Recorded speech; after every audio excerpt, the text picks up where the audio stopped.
শুধু 2 বছর না, বহু আগে থেকে তো ইসরায়েল এরকম অত্যাচার শুরু করেছে। তো কিন্তু বর্তমানে যে অবস্থা দাঁড়িয়েছে, যে বাচ্চারা আহত হয়ে তাদের ব্যথার জন্য কাঁদছে না, কাঁদছে খাওয়ার জন্য, কি মর্মান্তিক তাদের দৃশ্য থেকে সারা বিশ্ব জেগে উঠেছে। কিন্তু মুসলিম বিশ্বের শাসকবৃন্দ এখনো জেগে উঠেনি, এটা সত্যি দুঃখজনক। আমি মনে করি যে অসুর শক্তি দানব, একে সারা বিশ্ব জেগে উঠলেও ওদের নাড়া দিচ্ছে না, ওরা কিছুতেই জেগে উঠছে না। এই অসুর শক্তিকে ওরকম বল প্রয়োগ দ্বারাই তাকে করা উচিত আমি মনে করি, বা অন্য যে কোনো ভাবে হোক তাকে ভুগিয়ে।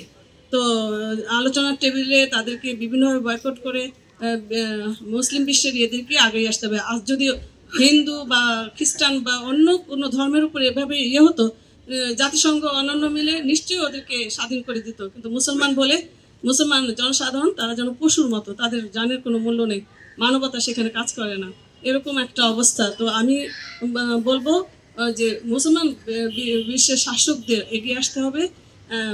আমাদের ট্রাম্প বা ওই জাতীয় পাশ্চাত্য আসলে সত্যিকার অর্থে কিছু করবে না।